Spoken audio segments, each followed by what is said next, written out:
Bonsoir et bienvenue à cette conférence donc, sur la famille d'hier et d'aujourd'hui. C'est la première d'un cycle de 6 conférences tous les mercredis jusqu'au 15 juin. Alors je me présente, je m'appelle Gilles Pison, je suis démographe à l'Institut national d'études démographiques et commissaire scientifique de l'exposition La population mondiale et moi, qui est présentée actuellement à la Cité des Sciences et qui est organisée avec la Cité des Sciences ce cycle de conférences. Alors la famille, on sait tous ce que c'est. On a tous appartenu à une famille, celle quand on était enfant, et on en a fondé une ou plusieurs, éventuellement une fois adulte. Et même si on n'en a pas fondé et qu'on est resté seul, eh ben, pour les statisticiens, même seul, on a une famille. On voit que, justement, la famille, qu'est-ce que c'est exactement? Et est-ce qu'une certaine forme de famille n'est pas en train de disparaître et de nouvelles formes la remplacer? Pour répondre à toutes les questions que nous nous posons sur la famille, pour faire le point sur la famille, aujourd'hui, demain, et nous avons fait appel à chaque séance à plusieurs spécialistes venant de disciplines différentes. Et systématiquement, vous aurez lors de ces conférences un historien ou un anthropologue, un sociologue ou un psychologue et un démographe. Et ils vont, sur les 6 thèmes qui ont été choisis, nous donner les faits et les réponses à nos questions. Alors ce soir, nous avons le plaisir d'accueillir, et je les remercie, André Burguière, historien, Laurent Toulmont, démographe, et François de Singly, qui ne va pas tarder à arriver, qui est sociologue.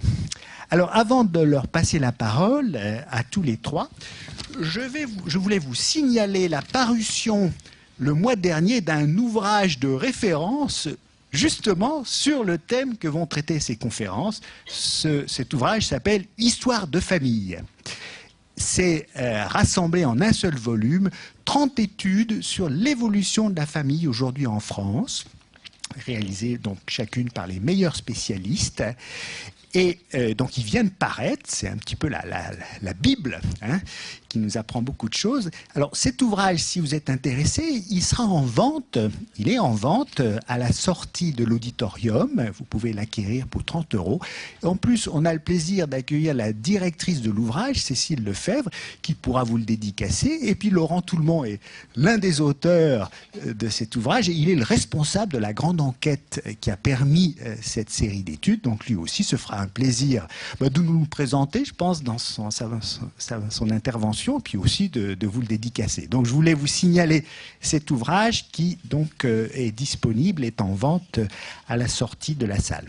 Alors je vais tout de suite passer la parole à André Burguière, historien, et je vais lui demander en 20 minutes, une demi-heure, de nous parler de la famille hier et aujourd'hui aussi. Merci André. Merci. Bien, l'historien qui veut évoquer de façon synthétique l'histoire de la famille se heurte à une double difficulté.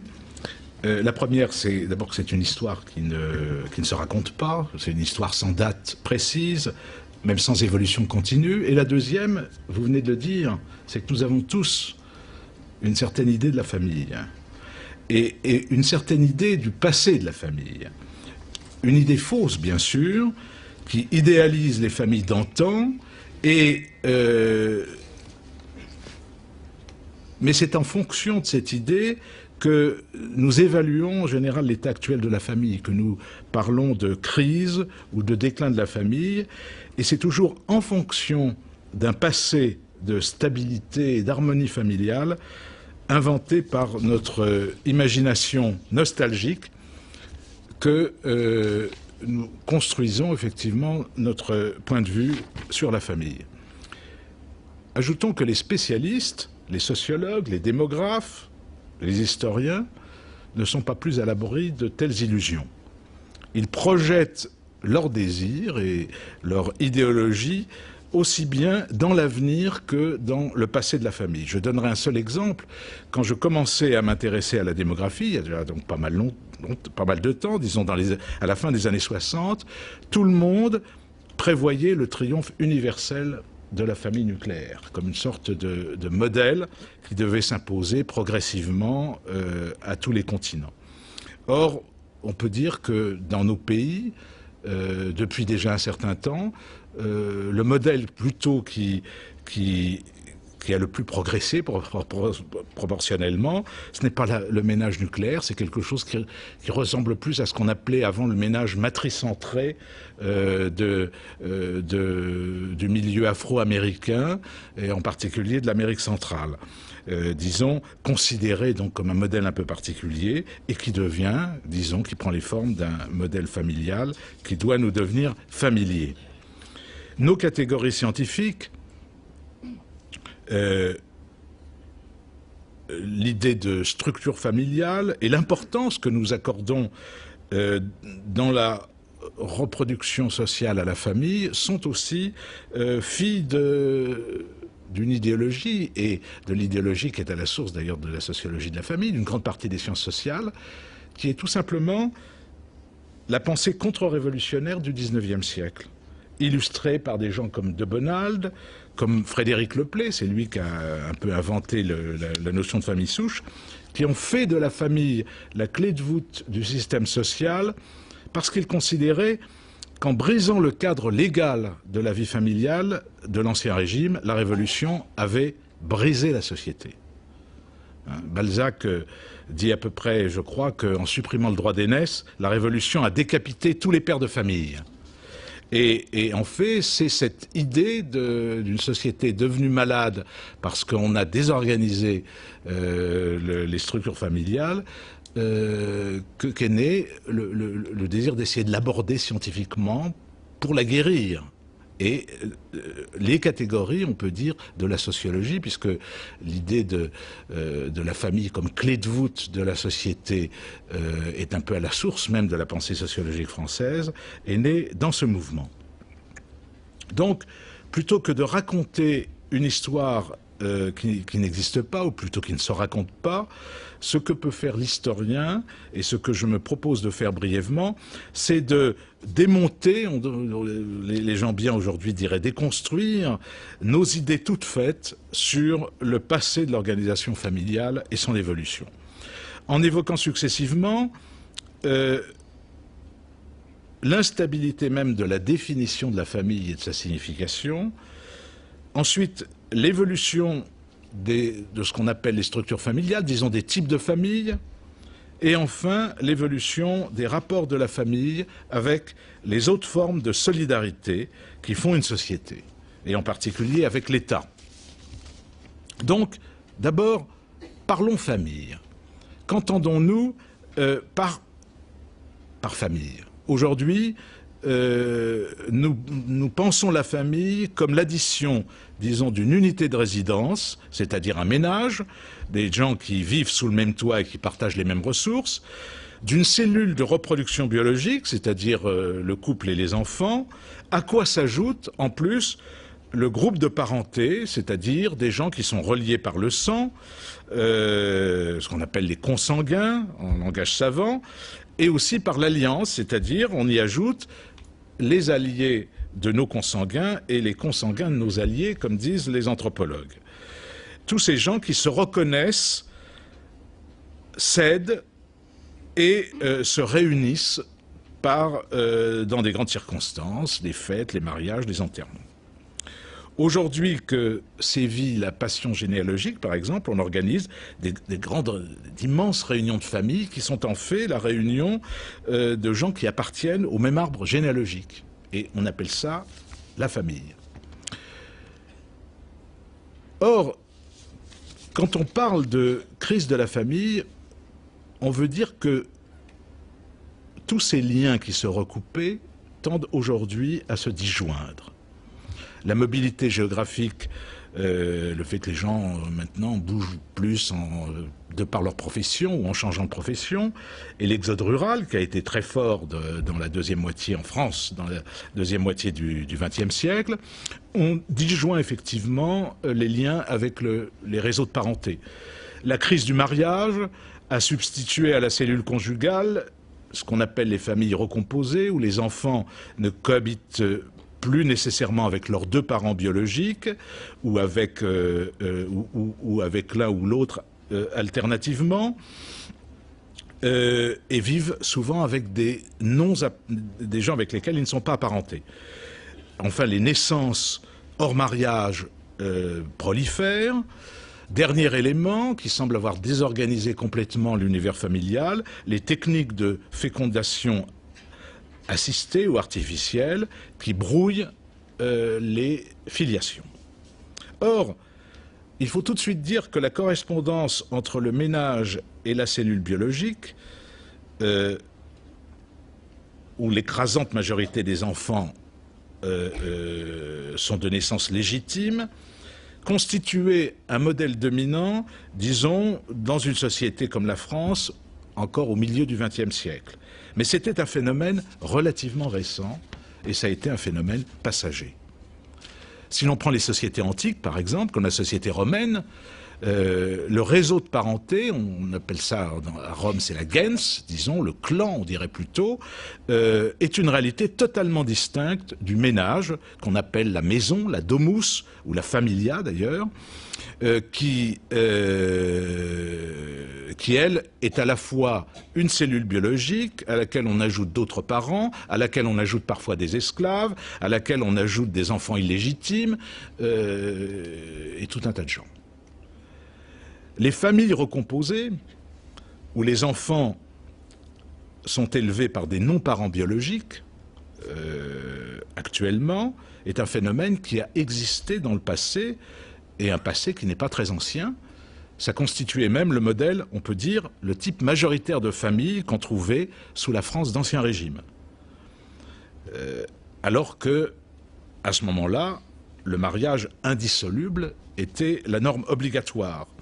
La recomposition ne venait pas du divorce, qui n'existait pas, mais du haut niveau de mortalité, qui interrompait la majorité des unions avant le terme de fécondité de la femme, avant que l'épouse, disons, atteigne 45 ans, pris arbitrairement. Or, si l'Église interdisait le divorce, elle encourageait les remariages, pour des raisons morales, pour empêcher la débauche, c'est-à-dire la sexualité hors mariage, et pour des raisons sociales, pour reconstituer une union conjugale afin d'élever les enfants. En France, par exemple, au XVIIIe siècle, la moitié des mariages sont des remariages. Et on peut dire qu'un enfant sur deux au XVIIIe siècle, dans son enfance, c'est-à-dire avant d'atteindre l'âge de la majorité, a eu affaire à une parâtre ou un parâtre ou une marâtre, c'est-à-dire ce qu'on appelle aujourd'hui le compagnon de ma mère ou la compagne de mon père.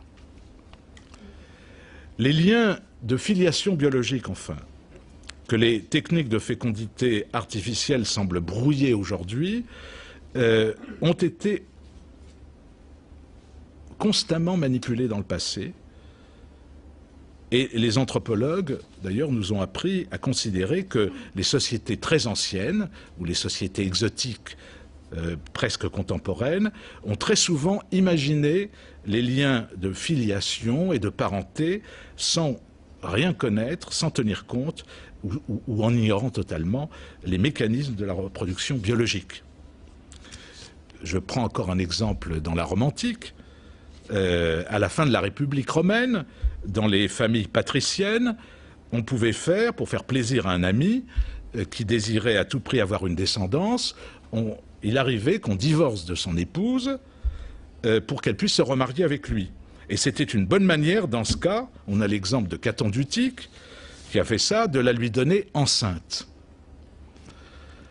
Donc, surtout, il faut ajouter que l'idée de faire correspondre les relations sexuelles et la vie conjugale est une particularité d'abord des sociétés chrétiennes, liée à la place et à la valeur que la doctrine chrétienne accorde à la sexualité, et une particularité même que les églises ont mis des siècles à imposer et qu'elles n'ont vraiment imposé avec succès que pendant une période limitée. On peut dire que l'Europe catholique n'a véritablement obéi strictement à ce principe que, disons, en gros, au XVIIe siècle.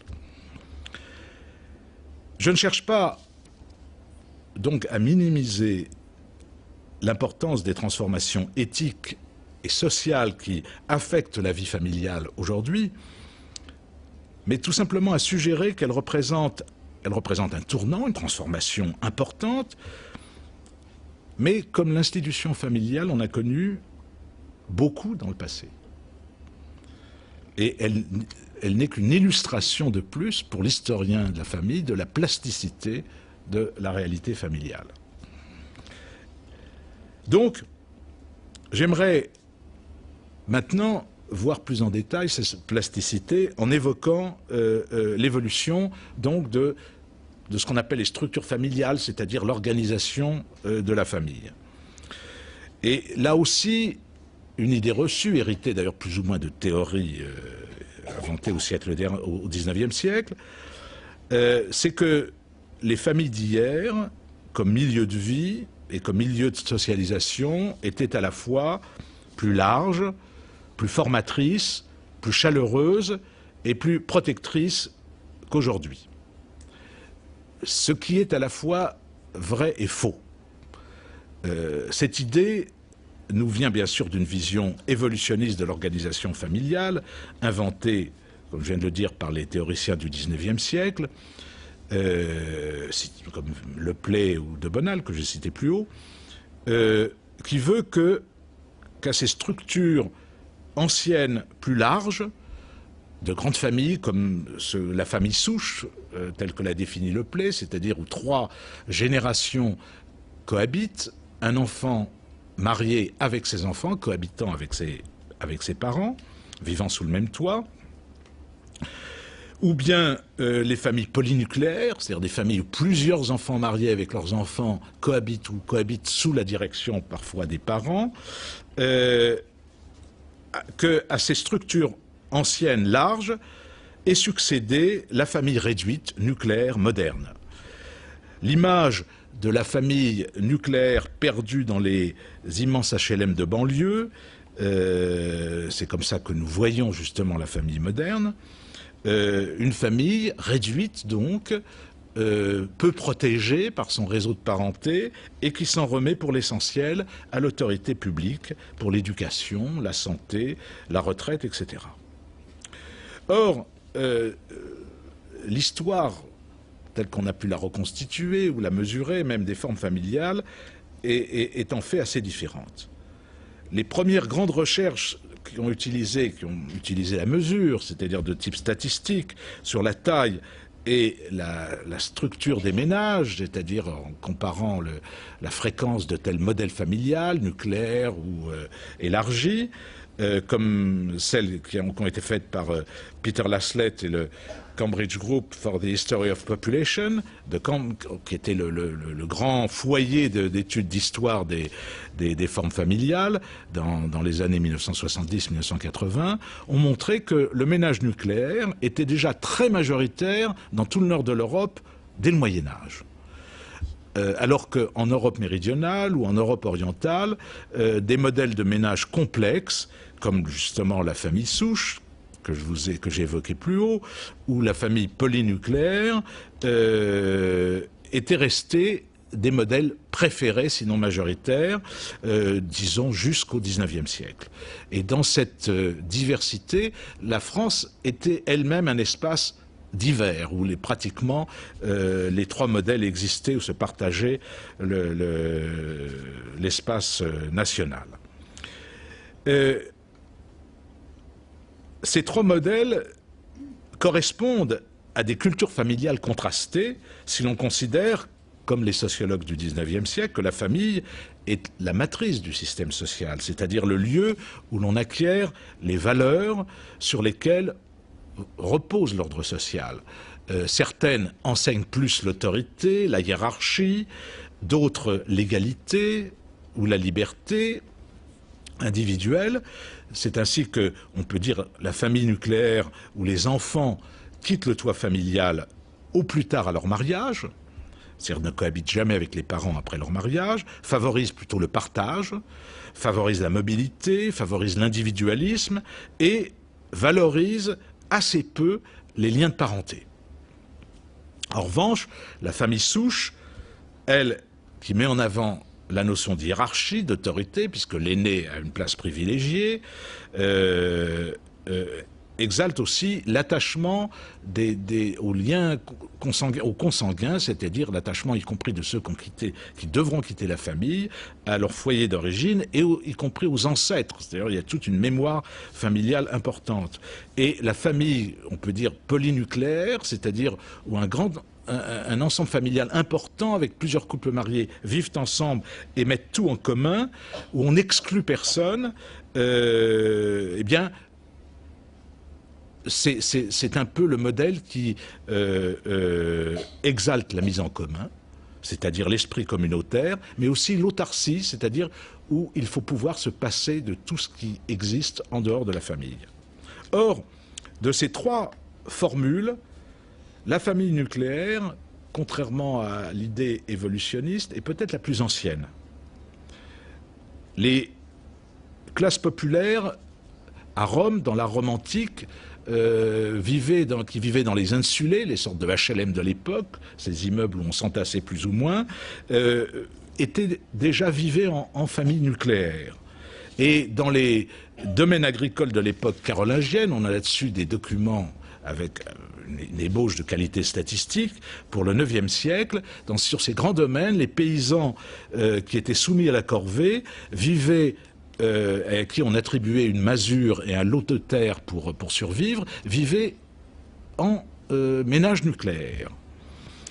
Les ménages complexes, en revanche, sont apparus plus tard, comme des formules pour faire face au déséquilibre démographique. La famille souche, c'est une hypothèse qui est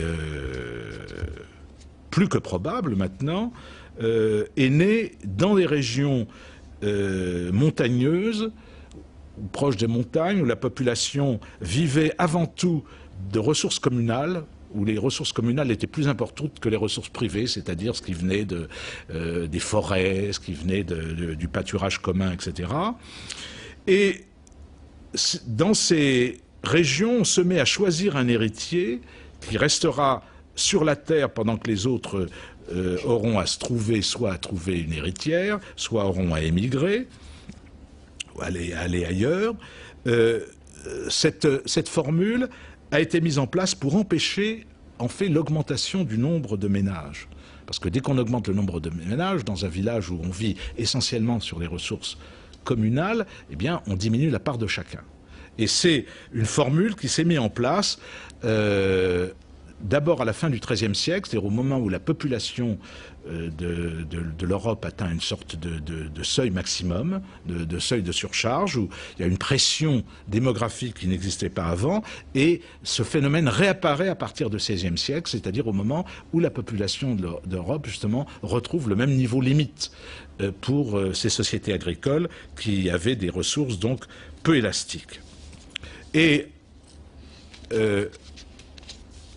en revanche, et la famille polynucléaire, en revanche, ce modèle donc des grandes communautés à plusieurs ménages qui vivent tous ensemble, où on n'exclut personne, où non seulement on garde les enfants, mais les enfants qui attirent leurs conjoints, leurs épouses, et qui auront eux-mêmes des enfants, eh bien, ce modèle apparaît vraisemblablement en Europe dans la période de dépression démographique du bas Moyen-Âge, c'est-à-dire où l'Europe avait été écrémée littéralement par les ravages des grandes pestes, où les villages avaient été désertés, c'est-à-dire dans une Europe où la terre est très abondante et où l'homme est rare. Et quand l'homme est rare, la main-d'œuvre est chère. Il faut donc pouvoir se passer de main-d'œuvre salariée. Cette formule, c'est un moyen de concentrer une abondante main-d'œuvre non salariée en obligeant les enfants à rester sous le toit familial après leur mariage, pour exploiter justement la surface agraire la plus large possible. Et cette obligation à rester ensemble fait naître un idéal communautaire. Donc on voit bien que s'opposent ici en fait non pas trois modèles, mais finalement deux modèles contrastés. D'un côté, un modèle ouvert, celui de la famille nucléaire, qui s'ouvre au voisinage parce qu'il compte très peu sur la parenté, il laisse partir les enfants assez tôt, et il a besoin du monde extérieur, de la communauté villageoise, de la ville, de l'État, et c'est pourquoi ce modèle très ancien, sans doute le plus ancien des trois que j'ai évoqués ici, c'est beaucoup mieux adapté à la modernisation, c'est-à-dire à la complexification de la société. Il est lié aux économies d'échange et il suppose une forte présence d'institutions extrafamiliales. Les deux autres modèles sont propres au contraire aux agricultures autarciques, aux régions isolées, loin des villes, loin des circuits d'échange, qui attendent le moins possible du monde extérieur. Et ces modèles fermés, familles souches, familles polynucléaires, ont beaucoup moins bien résisté à la révolution industrielle. Ils ont eu tendance à s'effacer au cours du XIXe siècle. J'en viens maintenant à mon dernier point, au rapport de la famille avec le monde extérieur, en particulier avec l'État. Je disais à l'instant qu'il y avait quelque chose de vrai quand même dans l'idée que la dimension et le rôle de la sphère familiale se sont progressivement réduits au cours de l'histoire, et de l'histoire moderne, disons, au profit du monde extrafamilial, et surtout au profit de l'État. Et ceci pour tous les types de familles, la famille nucléaire comme les autres. Et c'est cette restriction des fonctions de la famille qui a sans doute nourri l'impression d'un déclin de la famille. La famille n'a pas décliné, mais elle est de moins en moins utile. Elle a de moins en moins de fonctions. La sphère familiale a perdu peu à peu l'essentiel de ses pouvoirs et de ses fonctions au profit d'institutions plus puissantes. La justice, c'est ce qu'elle a perdu le plus tôt dans le haut Moyen-Âge. Tous les États qui s'installent luttent contre le droit de vengeance, qui était la façon la plus commune de régler les affaires de justice entre familles, mais qui était aussi la façon la plus commune de définir la parenté. Les parents étaient ceux que l'on avait, que l'on pouvait convoquer, qui avaient le devoir de venger, que l'on pouvait convoquer en cas de vengeance. Mais aussi, plus tard, progressivement, les autres fonctions peu à peu échappaient à la famille. L'éducation, à partir du moment où la famille a transféré par la scolarisation cette tâche, justement, à des institutions spécialisées. La santé. On est aujourd'hui et on meurt très souvent en milieu hospitalier. Or, l'hôpital, qui d'abord a été créé non pas pour soigner, mais pour héberger les pauvres, c'est d'abord un endroit où on chopait beaucoup plus de maladies qu'on risquait de s'en guérir. Eh bien, progressivement, s'est transformé en institution sanitaire et qui a pris en charge ces fonctions essentielles que sont la naissance et la mort. Et aussi, bien sûr, essentiellement la santé. La production et les revenus, on peut dire que ces modèles familiaux que je vous ai décrits sont tous plus ou moins, pas plus ou moins, ils sont tous d'origine rurale. C'est même, on attribue beaucoup aux campagnes, à la paysannerie dans la culture. En fait, les apports des paysans à la culture ont été sans doute plus réduits, en particulier la religion, alors que les paysans ont pendant très longtemps été considérés comme des païens. L'Église s'en est toujours énormément méfiée. La cuisine, on sait que dans les campagnes, on a pendant très longtemps mangé très mal, et les traditions culinaires ne sont peu d'origine paysanne, ne sont plus d'origine bourgeoise. Mais il y a un apport fondamental à la culture qui est d'origine paysanne, ce sont les cultures familiales. Et elles ont toutes plus ou moins été créées, elles ont toutes été créées pour organiser justement la vie économique. C'est pourquoi la fonction essentielle, primordiale de la famille, pendant longtemps, c'était la production, la vie économique. Or, progressivement, avec la spécialisation des fonctions économiques, le déclin même de l'agriculture, ce rôle a diminué et a aussi disparu. Il a été relayé par des organismes extrafamiliaux. Et jusqu'à l'État-providence, qui on peut dire le point ultime de cette dépossession, où finalement l'État, État central ou d'autres formes d'organisation, prennent en charge l'individu et rendent possible ce luxe des sociétés développées qui est la vie solitaire. La solitude est une réalité moderne parce que c'était une réalité impossible dans les sociétés sans prise en charge collective. Or, un des traits, ça a été un tournant quand dans les recensements en France, on a annoncé que pour la première fois dans une ville comme Paris, les ménages solitaires devenaient le modèle le plus répandu. C'est un phénomène récent, mais c'est un phénomène de modernité. Ce mouvement ne doit pas être vu, cela dit, comme une dépossession au profit de l'État, d'un État Moloch qui aurait passé son temps à essayer de dévorer, de s'emparer des rôles de la famille. Presque toujours, c'est la demande sociale qui a précédé la prise en charge. L'évolution de l'hôpital, il avait été prévu pour les pauvres, et puis les moins pauvres, finalement, ont progressivement apprécié les possibilités de s'y faire soigner, et aujourd'hui, l'hôpital, dans certaines sociétés, au moins dans la nôtre, dans la France, est même le lieu d'excellence pour les soins les plus lourds. Mais prenons un phénomène aussi curieux que le développement de l'abandon d'enfants au XVIIIe siècle. Certainement, ce n'est pas l'apparition des hospices d'enfants trouvés qui l'a provoqué, mais qui l'a certainement encouragé. Car jusqu'alors, les abandons d'enfants étaient tous réputés des abandons d'enfants d'enfants illégitimes, les enfants de la honte. Et c'est pour ça que l'État, pour des raisons purement morales, le roi avait décidé de créer des hospices d'enfants trouvés. Et puis, on a vu que ces abandons progressaient, qu'ils augmentaient souvent dans les périodes de crise, et puis on s'est rendu compte assez vite, y compris par des petits billets qui étaient mis, que très souvent des couples légitimes abandonnaient leurs enfants parce qu'ils ne pouvaient pas les élever, ils pensaient que l'État ferait mieux. Voilà l'exemple même d'un transfert à l'État, mais on pourrait prendre des exemples beaucoup moins dramatiques. La maternelle, inventée en France par Pauline Kergomar, comme ce qu'on appelait les salles d'asile, qui étaient faites pour héberger les petits-enfants des familles ouvrières, des ouvrières qui risquaient de les laisser tout seuls dans la journée, avec tous les dangers que ça représentait, pour aller travailler. Eh bien, ce qui avait été créé comme une institution pour les pauvres a connu un succès énorme, y compris dans les classes moins pauvres, et aujourd'hui, l'école maternelle est fréquentée par, je crois, 95 à 98% de la population, alors que ce n'est pas, et on finit par l'oublier, ce n'est pas du tout une scolarisation obligatoire. Mais c'est l'exemple même donc de cette sorte, y compris à une époque aujourd'hui où les gens veulent moins d'État, revendiquent de liberté, et en fait veulent au contraire, exigent de scolariser leurs enfants le plus tôt possible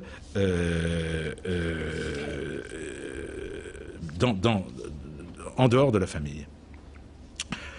Alors, ce que notre nostalgie présente comme une déperdition, donc, a été voulu, et je dirais qu'il ne faut pas non plus le voir comme une sorte de perversion de la famille, elle a été voulue aussi comme une conquête de l'égalité. Parce que les familles ne sont pas égales entre elles, et l'égalité ne règne jamais dans la famille. Le groupe le plus inégal, c'est-à-dire le seul groupe social où tout le monde est différent, c'est une famille. Voilà, où personne n'est semblable à l'autre, ni un garçon à une fille, ni un parent et un enfant, etc. C'est une conquête aussi de la liberté, conquête de la liberté de l'individu contre la pression du groupe, contre la loi du sang. C'est, disons, aussi, ça fait partie de l'avènement du citoyen qui remplace la société des citoyens, qui remplace la société des cousins. Et on peut dire qu'une grande partie de l'espace public, de nos libertés, sont passées par cette dépossession de la famille. Ce mouvement se confond avec les grandes transformations de la modernité, l'urbanisation, l'industrialisation, l'État moderne, mais c'est un mouvement qui n'a été ni continu ni linéaire. Il y a eu toujours, et depuis longtemps, un chassé-croisé entre l'évolution du niveau de protection et de sécurité extrafamiliale et le poids des familles.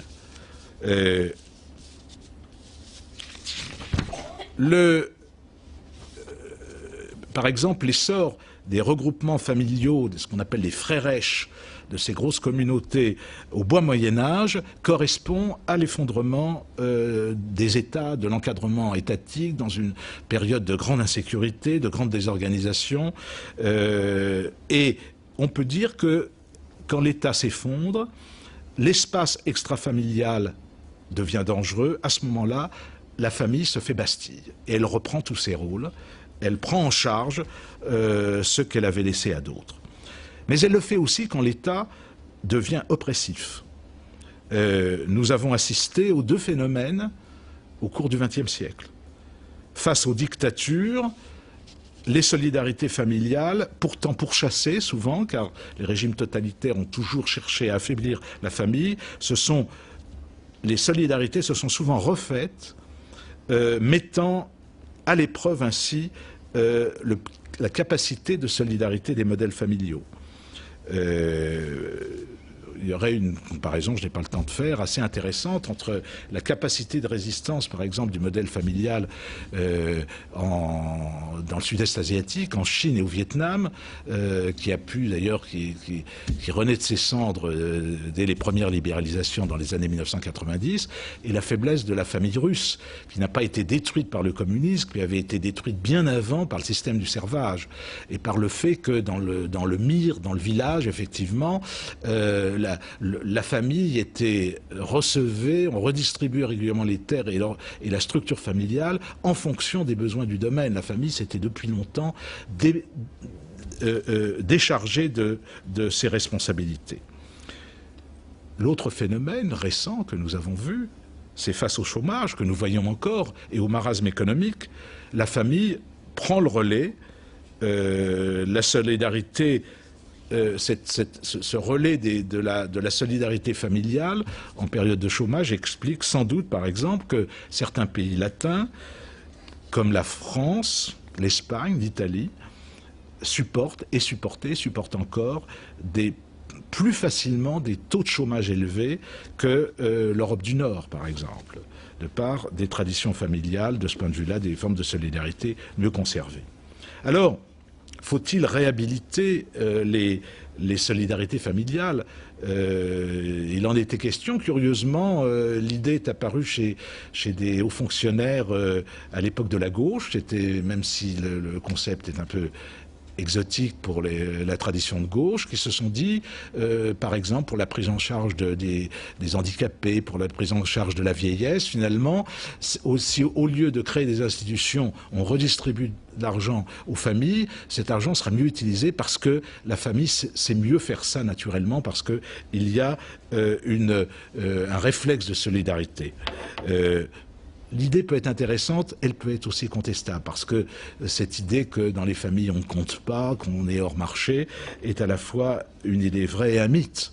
Ce que nous appelons donc la crise ou le déclin de la famille n'est peut-être qu'un recentrement d'une institution à géométrie variable, adaptable, car connue et, disons, conçu depuis longtemps pour relayer les autres solidarités. La famille, et c'est là-dessus que j'aimerais terminer, n'est donc qu'une partie du tissu social, une partie du système et non et de son fonctionnement. Et donc, ces changements ne peuvent se comprendre qu'à l'intérieur du changement global d'une société. Donc, ce n'est qu'une partie de la société, mais une partie quand même nodale, centrale. On le voit aujourd'hui, depuis un certain temps, dans tous les sondages sur les valeurs, la famille est numéro 1, au moment même où on annonce le déclin de la famille. La religion, c'est terminé, le travail, la nation, mais la famille, toujours numéro 1. On l'aime. On l'aime pourquoi? On l'aime peut-être parce qu'elle ne sert plus à rien.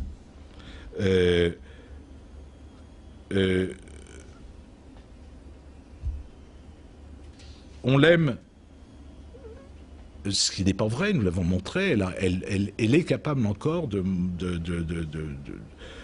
mettre en œuvre sa fonction de relais. On l'aime peut-être parce qu'elle appartient à l'ordre naturel, celui de la reproduction biologique, ce qui est vrai et ce qui est faux, car rien n'est moins naturel que le groupe familial. C'est même le groupe le plus dissemblable, le groupe qui ne fait qu'unir des différences. Mais sans suivre forcément la psychanalyse freudienne, dans sa naturalisation des rapports familiaux, réduits au triangle oedipien, on peut admettre quand même qu'il y a dans la construction affective et identitaire de l'homme quelque chose d'irréductible au social, ou plutôt d'acquis par la reproduction biologique, par le don de la vie et par le premier éveil à la vie, toutes choses pour lesquelles, jusqu'à maintenant, le rôle du lien familial n'a jamais été vraiment remplacé. Merci.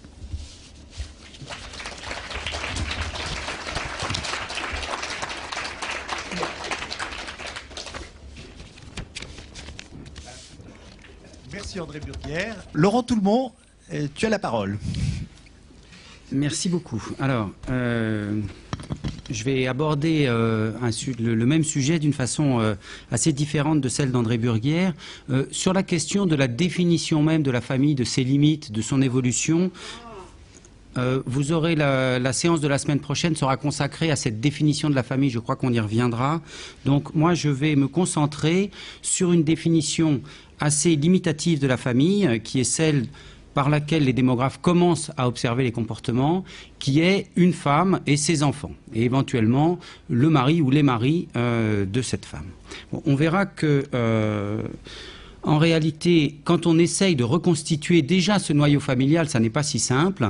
Et je voudrais insister sur deux choses. La première, c'est que quand on observe les familles du point de vue des parents ou bien du point de vue des enfants, on a deux choses qui sont très différentes et qui expliquent une vision, probablement un des éléments, disons, de la vision faussée qu'évoquait André Burguière. On a souvent la nostalgie du passé parce que soi-même on était jeune, c'était le bon temps, même si les temps étaient durs, soi-même on était plutôt plus jeune. Et puis par ailleurs, et j'essaierai de vous en expliquer par quel mécanisme, nous tous, en moyenne, ici, nous sommes issus de familles beaucoup plus nombreuses que nous n'allons créer, que la famille que nous allons nous-mêmes créer. Ou si vous voulez, nous avons beaucoup plus de frères et sœurs que nous-mêmes allons faire d'enfants. Et donc ça, c'est un mécanisme qui est un mécanisme purement statistique, qui est toujours là, même quand la fécondité reste constante, et qui est très présent en France aujourd'hui, et qui donne l'idée que eh bien, la fécondité a beaucoup baissé, les familles sont beaucoup plus petites qu'autrefois. Et puis pour terminer, j'évoquerai aussi quelque chose qu'a évoqué André Burguière quand il a dit que autrefois, au XVIIIe siècle, beaucoup de familles passaient par une phase, et beaucoup d'enfants passaient par une phase où ils vivaient avec des parents qui n'étaient pas leurs parents biologiques, mais qui étaient d'autres parents. Et on va voir que cette réapparition, disons, de ce modèle où les enfants ne vivent pas toujours avec les mêmes parents, amène à des nouvelles définitions de la famille, des nouvelles définitions de la fratrie, qui posent des difficultés en termes même de définition et donc en termes de mesure. Alors, comment est-ce qu'on observe et comment on reconstitue les familles ? Bon, l'État associe des enfants avec l'état civil. Quand un enfant naît, il l'associe à ses parents, avec en France la reconnaissance de l'enfant par son père et par sa mère. Mais on n'a pas tellement d'idée de la cellule familiale au sein de laquelle cet enfant va grandir. Et par exemple, pour savoir combien de frères et sœurs les enfants ont pendant leur enfance, il va falloir reconstituer cette unité familiale. Donc cette unité familiale, on peut la reconstituer de plusieurs façons. André Burguière a parlé des ménages. On peut dire que les gens qui vivent ensemble sont probablement unis par des liens familiaux, mais ces liens changent, les enfants arrivent, ils peuvent partir, les liens se construisent et se rompent. Il y a un lien qui est beaucoup plus fort, qui est de dire que tous les enfants qui sont issus des mêmes parents sont des frères et sœurs. Donc ça, c'est une reconstitution qu'on peut faire à partir des registres paroissiaux ou à partir de l'état civil, en rattachant les différents enfants aux mêmes parents, au même couple parental, ou bien à la même mère, selon qu'on définit les familles comme les enfants d'un couple ou comme les enfants d'un adulte. Alors pour la période plus récente, il y a une manière qui est beaucoup plus simple, c'est tout simplement d'aller poser la question aux gens. on demande, et c'est ce que l'INSEE, l'Institut national de la statistique, fait depuis 1954, à l'occasion du recensement, on demande à un échantillon de la population, peut-être dans un ménage sur 50, on demande aux individus de remplir un bulletin spécial, en plus de leur bulletin individuel où ils vont dire qui ils sont. Hein, dans le bulletin individuel, je ne sais pas si vous vous souvenez du... Alors peut-être vous avez été recensé en 2004 ou en 2005, sinon en 1999, normalement vous tous, vous avez rempli un bulletin si vous viviez en France à l'époque. Donc le bulletin individuel est un bulletin où on donne des renseignements sur soi-même, donc des renseignements qui sont utiles à l'État. Son âge, son sexe, sa nationalité, si on est né hors de France, dans quel pays on est né, à quelle date on est arrivé sur le territoire français, et puis toute une série de questions un peu étranges, où on travaille, combien de temps on met pour aller à son travail, est-ce qu'on a des voitures, toutes sortes de questions qui sont en réalité utiles à l'État ou aux collectivités locales pour organiser la cité. Si dans une commune, on a beaucoup de gens qui travaillent dans la commune d'à côté, eh bien, il va peut-être falloir prévoir des systèmes de transport en commun. S'il y a beaucoup de personnes âgées, on va prévoir plutôt des hôpitaux. S'il y a beaucoup d'enfants, plutôt des écoles. Donc, il y a une gestion par l'État de la population à partir du recensement.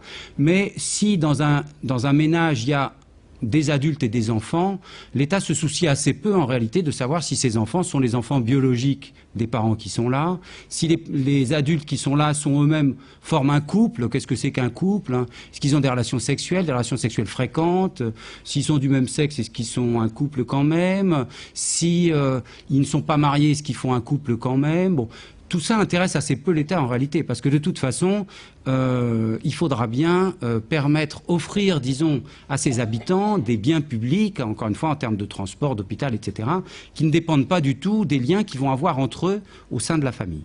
Donc, on va poser des questions en plus dans un bulletin spécifique, on va en réalité demander aux gens de nous raconter leur histoire, de nous parler de leurs parents, où leurs parents sont nés, quelle profession ils ont eue, est-ce qu'ils sont encore vivants, sinon à quelle date ils sont morts, est-ce que les individus ont vécu en couple, et s'ils ont vécu plusieurs unions, qui nous parlent de leurs unions précédentes. Les gens sont en général assez réticents. Ils se disent, mais rideau, cette histoire est terminée, pourquoi est-ce qu'on vient m'embêter à me demander à quel âge je me suis mis en couple la première fois, alors que j'en suis déjà à ma deuxième union. Je vois pas du tout, les gens ne voient pas du tout l'intérêt de ce genre de questions.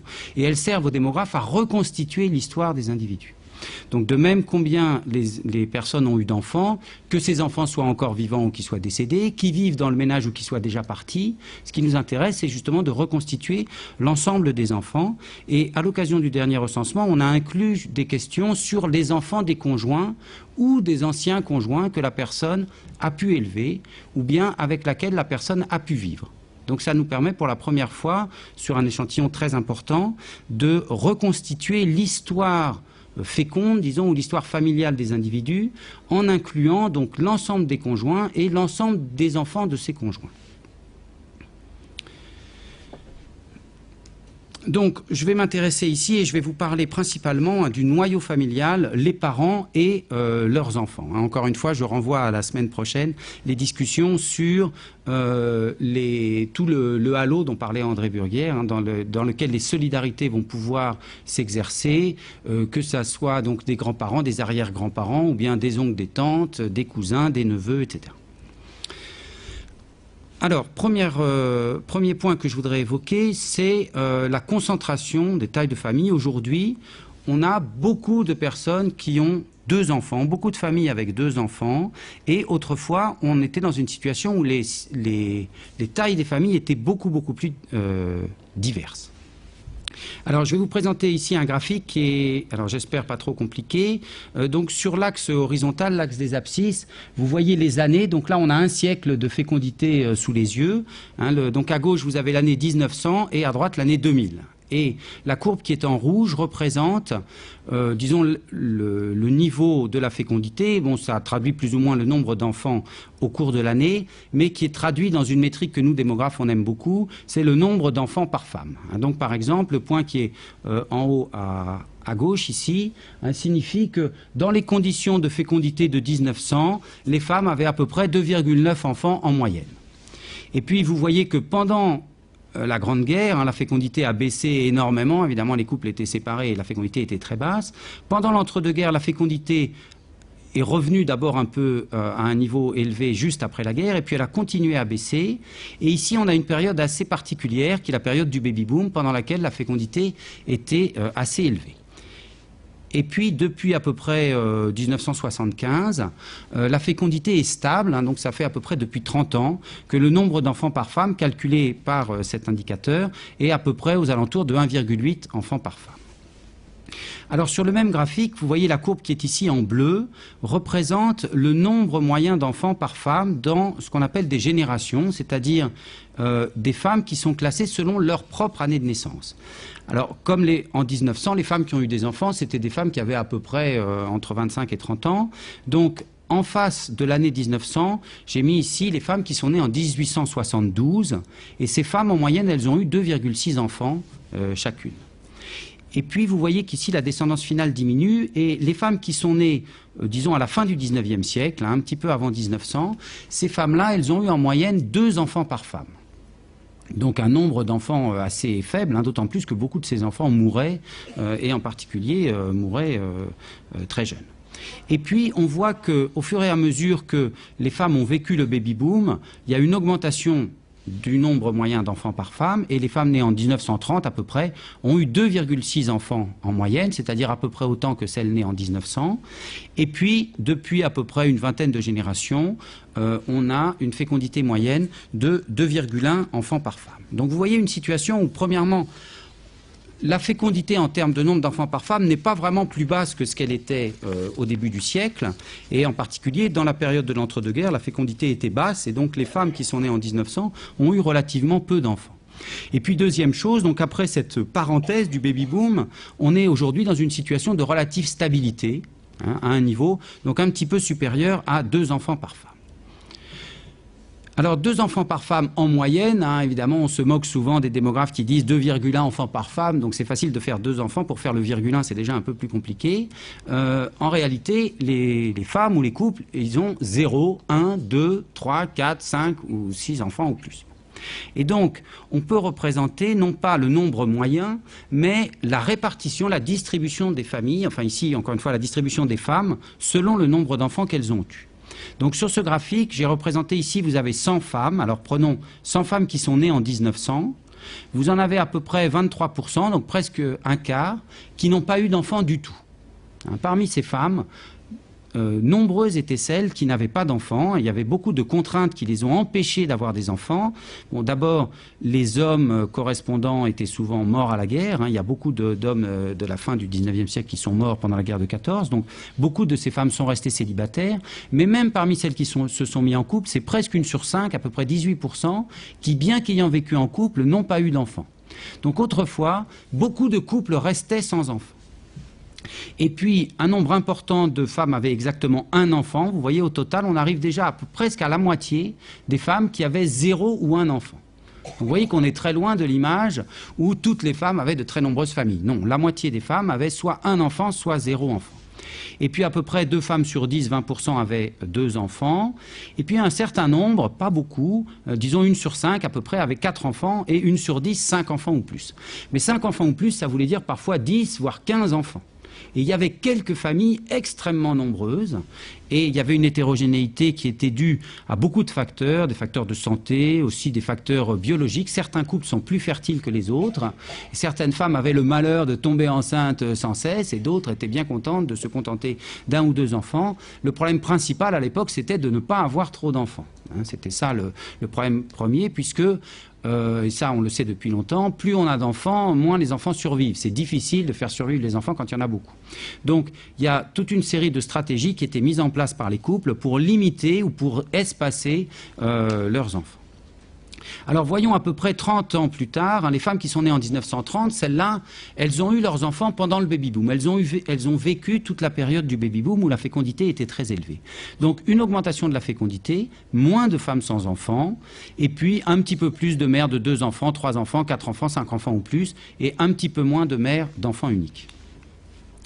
Bon, mais au total, pas beaucoup de changements. Le changement principal, c'est une diminution de la proportion de femmes sans enfants. Comme si la possibilité pour les femmes et pour les couples d'avoir des enfants s'était améliorée, en particulier le salariat féminin qui permet d'avoir des congés de maternité, a été un élément important qui a permis aux femmes d'avoir des enfants. Puisque autrefois, beaucoup de métiers, et notamment les métiers d'employés de maison, mais même certains métiers d'ouvrières, étaient incompatibles avec le fait d'avoir des enfants. Et donc ça a été une construction au cours du XXe siècle, cette possibilité pour les femmes qui travaillaient d'avoir des enfants. Et puis, entre la génération 1930 et 1960, on a vu, quand on a regardé les moyennes, on a l'impression qu'on est revenu à peu près à l'état antérieur d'une fécondité moyenne de 2 enfants. Mais quand on regarde la distribution, on voit que là, il y a un bouleversement complet. D'abord, la baisse de la proportion de femmes sans enfants continue à diminuer. Et on est aujourd'hui vraiment à un minimum historique, où une femme sur 10, à peu près, parmi celles qui ont aujourd'hui 50 ans, est restée sans enfants. Comme on estime qu'il y a à peu près une femme sur 20 qui n'a jamais vécu en couple. Donc ça veut dire que parmi les femmes qui ont vécu en couple, on est vraiment à une proportion extrêmement faible de couples, disons, qui sont restés sans enfants, de l'ordre de quelques pourcents, 3, 4, 5% peut-être, sachant que parmi ces couples sans enfants, beaucoup d'entre eux n'ont pas pu avoir d'enfants pour des raisons d'ordre biologique. Et donc, des couples qui ont décidé de ne pas avoir d'enfants, aujourd'hui, il n'y en a pratiquement plus. Alors ça paraît un peu paradoxal puisque la maîtrise de la fécondité, c'est quand même le principal progrès, on peut dire, dans les années, disons, depuis 50 ans. Le fait que les couples ou les femmes peuvent choisir le nombre de leurs enfants, peuvent choisir le moment où les enfants naissent, eh bien ça s'est accompagné d'abord par une généralisation du fait que les femmes veulent devenir mères, les hommes veulent devenir pères, et il y a très très peu d'adultes aujourd'hui en France qui n'ont pas d'enfants. Donc à peu près une personne sur 10 qui n'a pas d'enfant, disons à peu près 2 sur 10 qui ont un enfant, et puis ici une proportion très importante, 4 sur 10, 4 femmes sur 10 qui ont 2 enfants exactement. Et puis donc une proportion pas négligeable, à peu près 20%, 1 sur 5, qui a 3 enfants. Et puis par contre le changement, là il y a un changement très massif, une diminution des familles nombreuses de 4 enfants ou davantage, avec une quasi-disparition, disons, des familles de 5 enfants ou plus. Donc là, on voit que la maîtrise de la fécondité a vraiment conduit à un changement fondamental, c'est la quasi-disparition des familles très nombreuses. Alors maintenant, qu'en est-il du point de vue des enfants ? Donc, rapidement, donc ici, on est à peu près 100 ou 120 personnes. Sur ces 100 ou 120 personnes, je peux vous dire qu'il y en a à peu près 60 ou 70 qui ont eu moins d'enfants que leurs parents n'en ont eu. Et ça n'est pas du tout dû à l'évolution du nombre moyen d'enfants par famille. C'est dû à un phénomène de dispersion que je vais essayer de vous décrire maintenant. Alors, on va commencer par un exemple très simple. Vous voyez sur le tableau de gauche, les chiffres que j'ai surlignés en bleu ici correspondent à une situation hypothétique où, pour 100 femmes, 20% n'auraient pas d'enfants, 40% auraient un enfant exactement, et 40% auraient 4 enfants exactement. Donc, vous voyez, personne n'a 2 enfants dans ce modèle un peu, tout à fait artificiel, mais il va permettre d'illustrer cet effet d'hétérogénéité. Donc la ligne qui est juste en dessous compte le nombre d'enfants. Donc les 20 femmes qui ont 0 enfant, eh ben, ça fait 0 enfant. Les 40 femmes qui ont un enfant, elles mettent au monde donc 40 enfants. Et les 40 femmes qui ont un enfant chacune, elles mettent au monde 40 enfants. Et les 40 femmes qui ont 4 enfants chacune, elles mettent au monde 160 enfants. Donc au total, vous voyez, ces 100 femmes, elles ont mis au monde 200 enfants. Donc le nombre d'enfants, le nombre moyen d'enfants par femme, c'est 2 enfants par femme. Alors maintenant, si on se restreint aux femmes qui ont eu des enfants, aux mères, si vous voulez, c'est la ligne qui est ici en vert clair. 40 femmes ont eu un enfant, 40 femmes ont eu 4 enfants, donc ça veut dire que pour 100 mères, la moitié ont eu un enfant, la moitié ont eu 4 enfants. Donc ça fait un nombre moyen de 2,5 enfants par mère. Maintenant, plaçons-nous du point de vue des enfants. Donc on a vu qu'il y a 40 enfants qui sont des enfants uniques, issus d'une famille de 1 enfant, et 160 enfants qui sont issus d'une famille de 4 enfants. Donc, si on ramène ça en pourcentage, pour 100 enfants, on a 20 enfants qui sont des enfants uniques et 80 enfants qui sont des enfants issus d'une famille de 4 enfants. Donc, la taille moyenne des fratries, quand on interroge des enfants, elle va être de 3,4. Donc, vous voyez, 3,4, c'est beaucoup plus, plus de la moitié en plus que le nombre moyen d'enfants par femme. Alors, sur le graphique qui est à droite, là, je vous ai mis des histogrammes. 0 enfant, vous voyez en bleu, 20%, 40%, 40%. Et puis quand on regarde les enfants, c'est l'histogramme en rouge, 20% d'enfants uniques et 80% d'enfants issus d'une famille de 4 enfants. Alors, c'est un phénomène qu'on voit de manière concrète pour ceux d'entre vous qui sont enseignants ou bien qui ont participé, qui ont eu des enfants et qui ont participé à des associations de parents d'élèves. Ceux-là, ils ont vu beaucoup de familles ou beaucoup de parents qui avaient énormément d'enfants. Et les enfants eux-mêmes dans les classes, quand ils s'interrogent les uns les autres pour savoir combien ils ont de frères et sœurs, bon, à condition qu'ils soient suffisamment âgés pour que leurs petits frères ou leurs petites sœurs soient déjà tous nés, ils sont souvent issus de très grandes familles. Et les enseignants, ils voient souvent des parents d'élèves qui ont beaucoup d'enfants. Et le mécanisme en est très simple, c'est que une famille qui a, bon d'abord, une famille qui n'a pas d'enfants, les enseignants ne les voient pas, et les parents d'élèves non plus. Une famille qui a un enfant, les enseignants ou les parents d'élèves vont les voir passer une fois, quand l'enfant va passer dans l'école ou dans le collège. Par contre, une famille qui a 4 enfants, elle va passer 4 fois. À chaque fois qu'il y aura un nouvel enfant qui arrivera dans le collège, on reverra cette famille. Et donc, il y a un effet d'optique, disons, qui peut être extrêmement fort, disons, sur la taille des familles. Alors, bon, rapidement, ça c'est juste pour vous montrer les différences de moyenne, mais je vais passer tout de suite à la distribution. Ici, donc, non plus des femmes selon le nombre d'enfants qu'elles ont eus, mais des enfants selon le nombre de frères et sœurs qu'ils ont eus, eux y compris, donc de la taille de leur propre famille.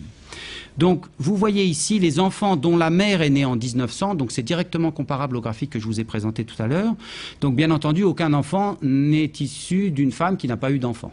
Donc, la catégorie de femmes sans enfants a disparu, mais vous voyez à peu près 10% d'enfants qui sont uniques parmi ces enfants. Alors qu'on a vu qu'il y avait plus de 20% des femmes qui avaient eu un enfant, mais il n'y a qu'un enfant sur 10 qui est enfant unique. Et puis, de l'autre côté, vous voyez plus de la moitié des enfants qui sont issus d'une famille de 4 enfants et à peu près un tiers des enfants qui sont issus d'une famille de 5 enfants ou plus. Et avec les générations qui passent, vous voyez, ça reste parmi les enfants dont la mère est née en 1930, donc des enfants qui sont nés dans à peu près, disons, vers 1960, qui sont ceux qui ont aujourd'hui 50 ans, eh bien ceux-là, près de 40% sont issus d'une famille de 5 enfants ou plus. Et alors la fin du baby-boom, elle est marquée ici, vous voyez une diminution très très importante. Aujourd'hui, on arrive à peu près seulement une personne sur 10, parmi ceux dont la mère est née en 1960, c'est-à-dire les enfants qui ont aujourd'hui une dizaine d'années, une quinzaine d'années, il y en a seulement 1 sur 10 qui est issu d'une famille de 5 enfants. Donc là, il y a vraiment un bouleversement complet, mais ça n'empêche qu'encore aujourd'hui, si je mets pour comparaison la distribution des femmes selon le nombre d'enfants, vous voyez la différence énorme. Quand on regarde les femmes, on dit, ou les couples, c'est le modèle à 2 enfants qui domine. Quand on regarde les enfants, on a 2 enfants qui est très présent, mais on a aussi beaucoup d'enfants qui sont issus d'une famille de 3 enfants, ou voire de 4 enfants ou plus. Donc vous voyez une différence très importante et qui se traduit par le fait donc qu'en moyenne, nous avons moins d'enfants que nos parents. Alors, bon, je vais passer assez vite, je ne veux pas être trop long. Sur l'exemple fictif que j'ai pris tout à l'heure, où 20% des femmes n'ont pas d'enfants, 40% des femmes ont un enfant et 40% des femmes ont 4 enfants, dans ce cas-là, plus de la moitié des individus ont moins d'enfants que leur mère. Mais dans la situation, dans la France actuelle, le mécanisme est encore plus marqué. Donc ici, vous avez 100 personnes qui sont classées selon la différence entre le nombre de leurs frères et sœurs et le nombre d'enfants qu'ils ont eus. Et alors, on va se contenter de regarder ici les personnes qui sont nées dans les années 60. Donc, la partie qui est en vert clair ici représente la proportion de ceux qui ont eu exactement le même nombre d'enfants que leurs parents. Ceux qui ont reproduit, si vous voulez, le modèle familial. Vous voyez, ça fait pas grand monde, peut-être 15% des gens. Et puis, en dessous, vous avez des gens qui ont eu 1 enfant, 2 enfants, 3 enfants, 4 enfants, 5 enfants, 6 enfants, 7 enfants de moins que leurs parents. Et vous voyez que c'est l'immense majorité des gens qui ont eu moins d'enfants et parfois beaucoup moins d'enfants que leurs parents. Par contre, ceux qui ont eu plus d'enfants que leurs parents sont très rares. Vous voyez à peu près 1 sur 10. Et pourtant, on est dans une situation, disons, ce phénomène, il est tout à fait vrai, même pour les générations qui ont eu plus d'enfants en moyenne que leurs parents. Dans aucune génération, il n'y a, même par exemple les femmes qui sont nées en 1930, en moyenne elles ont eu beaucoup plus d'enfants que la génération des 30 ans avant elles, mais ça n'empêche que même dans cette génération, la majorité des gens ont eu beaucoup moins d'enfants que leurs parents. Donc ça entretient l'idée que quand on était jeune, tout était beau, tout était bien parce qu'on était jeune, et quand on était enfant, on était très heureux et on était dans une très grande famille. Mais ce phénomène de nostalgie, alors là qui est plus à l'échelle des siècles, mais à l'échelle de la propre vie, il sera toujours là, même si la fécondité reste constante, encore une fois. Pour cette raison, on aura tous et toujours, en moyenne, moins d'enfants que nos propres parents.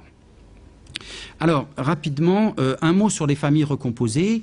Donc, les familles recomposées viennent un petit peu compliquer la situation un peu mythique, mais bien pratique pour le démographe, où quand on a une femme, on a repéré à la fois tous ses enfants et tous ses conjoints. Il peut y avoir des nouvelles unions. Donc, prenons une situation ici très simple, où on a deux couples qui sont ici, un couple qui est en bleu, vous voyez la femme 1 et homme 1, qui a deux enfants, enfant E1 et enfant E2. Et puis, à droite, une famille en vert, femme 2 et H2, qui ont un enfant E3. Et supposons que l'homme H1 se mette en couple avec la femme F2.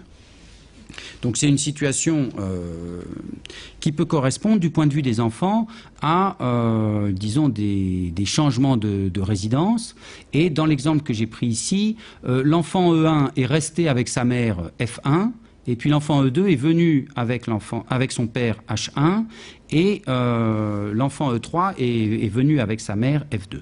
Et puis ce nouveau couple a eu un autre enfant qui est l'enfant E4. Donc vous voyez, on a maintenant un certain nombre de définitions possibles des familles. Si on prend par exemple ce que j'ai entouré ici en bleu, les enfants de la femme F1, ça va être E1 et E2. Si on prend en vert les enfants de la femme F2, ça va être E4 et E3. Donc là, on a deux enfants, mais ils ne sont pas du même père. Et puis, si on interroge, si on fait une enquête et qu'on regarde qui sont les gens qui vivent ensemble, si on arrive, disons, dans la partie basse de mon graphique, c'est-à-dire à la deuxième période, on aura une femme qui vit avec un seul enfant, c'est F1 qui vit avec son enfant F1, un couple qui vit avec trois enfants, E2, E4 et E3, donc un enfant qui est seulement un enfant du père, un enfant qui est seulement un enfant de la mère, et puis un enfant qui est un enfant des deux parents, mais qui vit avec deux demi-frères, un demi-frère du côté de son père, un demi-frère du côté de sa mère. Et puis un homme H2 qui vit sans enfant, qui a eu un enfant mais qui ne vit plus avec. Donc vous voyez qu'on a ici... il est impératif de reconstituer l'histoire des individus. L'observation à une date donnée ne va pas nous renseigner précisément sur la définition des familles. Alors, il y a une complication supplémentaire, c'est que les enfants E2 et E3, ils n'ont entre eux aucun lien de sang, puisque l'enfant E2 est l'enfant du premier couple de l'homme H1, et puis l'enfant E3 est l'enfant du premier couple de la femme F2. Donc ces deux enfants, ils partagent, disons, un couple. Ils ont chacun, l'un un père, l'une une mère, qui vivent ensemble. Donc ils se voient souvent, dans l'exemple que j'ai pris, ils vivent ensemble, mais bon, ils n'ont pas de lien de sang. Alors est-ce que, par exemple, ils peuvent tomber amoureux l'un de l'autre? Est-ce qu'ils peuvent éventuellement avoir des enfants ensemble? Voilà une question intéressante qui n'est pas simple en pratique. Ces familles recomposées peuvent être confrontées à deux difficultés. Soit les enfants s'entendent trop bien, soit ils s'entendent pas assez bien. Donc il faut reconstituer un lien de germanité. Il faut que ces enfants s'acceptent comme des frères et sœurs, et ni plus ni moins. Bon, l'enfant E4, lui, il vit avec ses deux parents. Pour lui, il a uniquement des frères et sœurs. En général, la situation va être assez simple. Par contre, quand on s'intéresse, si par exemple on interroge l'homme H2, il vit seul. On peut lui demander s'il a eu des enfants. Il va dire oui, j'ai eu un enfant avec mon épouse, mais on est maintenant séparés. Maintenant, on ne peut pas demander à cet homme si son épouse, après la rupture avec lui, est-ce que son épouse ou son ancienne épouse a eu des enfants avec un autre homme? Et est-ce que cette épouse, elle vit dans son nouveau couple avec des beaux enfants qui seraient des enfants que cet autre homme aurait pu avoir d'une union passée?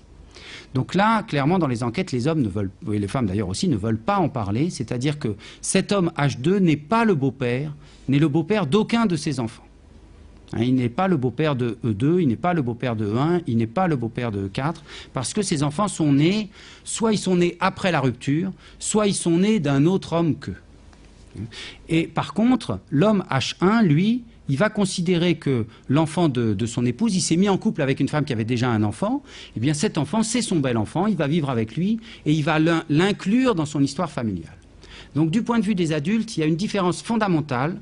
Quand on se met en couple avec quelqu'un, on prend ce quelqu'un avec tous les enfants qu'il veut bien vous donner, ça fait des enfants pour pas cher, ils arrivent, ils sont déjà tout faits.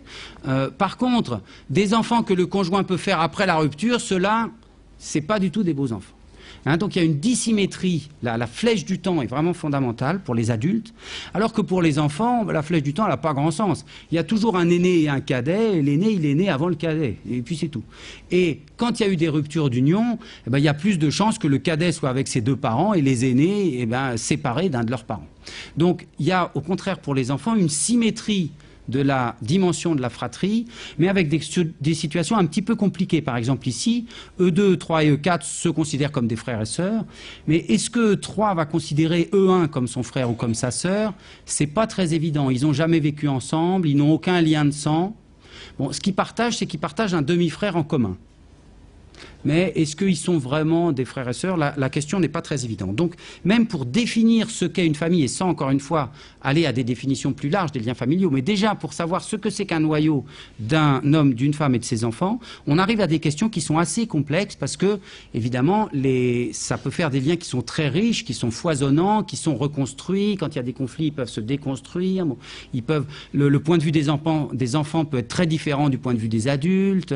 Les adultes peuvent ne pas être tout à fait d'accord. On voit bien dans les enquêtes, par exemple, les hommes disent souvent que les enfants vivent en garde alternée, alors que les femmes disent beaucoup plus souvent que les enfants vivent avec elles. Parce que c'est elles qui s'occupent au quotidien d'acheter les habits, de s'occuper de l'école, etc. Et elles considèrent que leur ancien conjoint s'occupe plus beaucoup de leurs enfants. Alors, bon, il faut que j'accélère parce que je vais être en retard sinon. Juste un mot sur la fréquence de ces familles recomposées. Donc André Burgian vous a dit qu'autrefois, au XVIIIe siècle, c'était très fréquent. Aujourd'hui, ça commence à devenir assez fréquent. Donc on estime qu'à peu près un adulte sur 5 pourrait vivre en famille recomposée. Alors ici, c'est un sens un peu restreint. En famille recomposée, ça veut dire vivre avec des enfants qui ne sont pas les siens, mais qu'on peut éventuellement élever. Et il y a une différence très importante entre les hommes et les femmes, c'est que les hommes vont vivre avec leurs beaux-enfants. Quand il y a une rupture d'union, ils vont perdre d'une certaine façon leurs enfants, mais s'ils se remettent en couple avec une femme qui a déjà des enfants, ils vont gagner d'autres enfants. Hein, donc les hommes vont vivre beaucoup plus souvent avec leurs beaux-enfants, et donc dans les enquêtes, ils disent souvent qu'ils les ont élevés, ces beaux-enfants.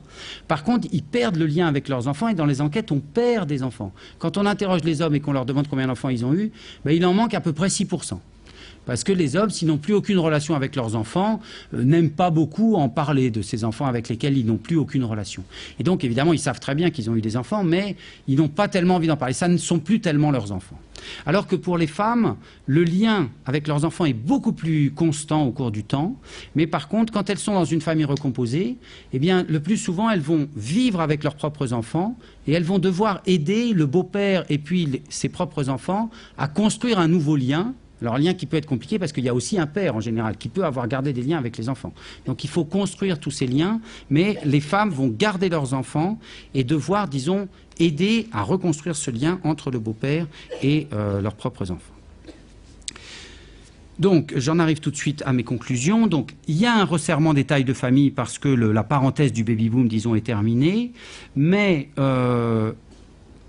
quand on s'intéresse à comparer pour des individus le nombre d'enfants qu'ils ont et le nombre de frères et sœurs qu'ils ont eus, ça a toujours été comme ça et ça sera toujours comme ça. En moyenne, les gens ont moins d'enfants que leurs parents n'en ont eu.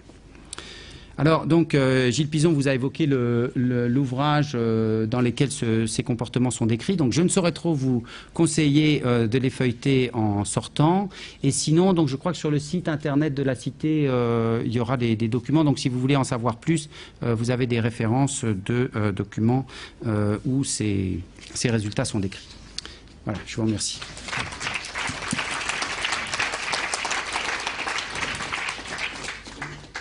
Merci Laurent Toulmont.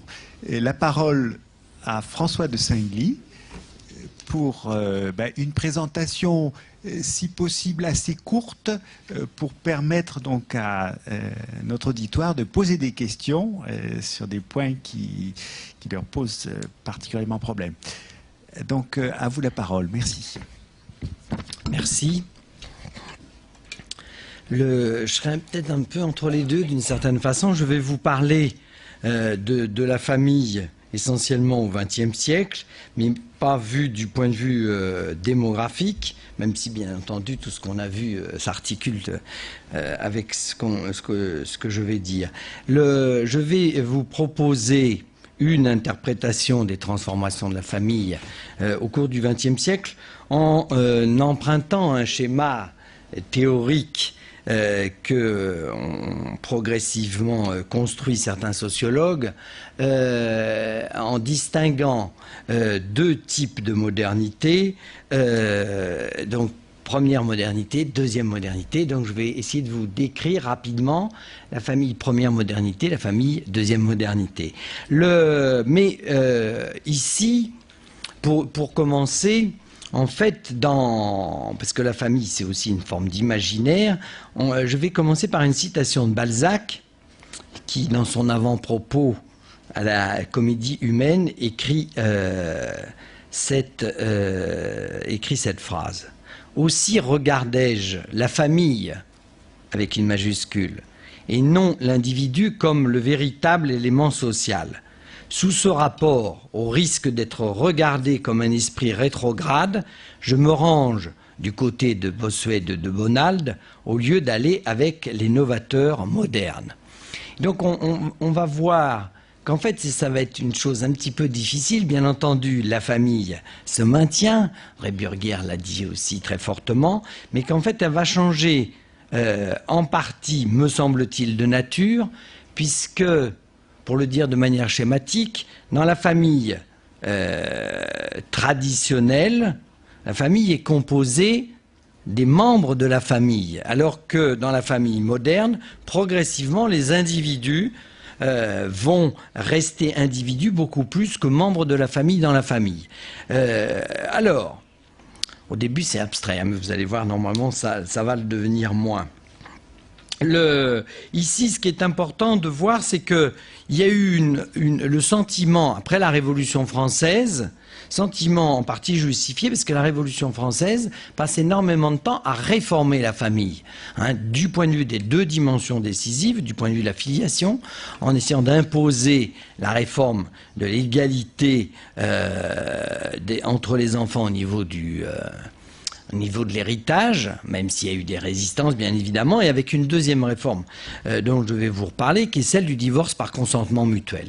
Hein, et je pense que c'est vraiment important d'en prendre conscience, c'est-à-dire que la Révolution française qui veut couper avec la société féodale comprend théoriquement que pour couper le fonctionnement de la société traditionnelle, il faut transformer la famille. Il faut transformer la famille parce que dans la société traditionnelle, je ne parle pas de l'ensemble des sociétés traditionnelles, hein, ici exclusivement des sociétés traditionnelles de type occidental, le modèle familial est un modèle hiérarchisé, vertical, dans lequel le père occupe la position centrale et il est le symbole du pouvoir.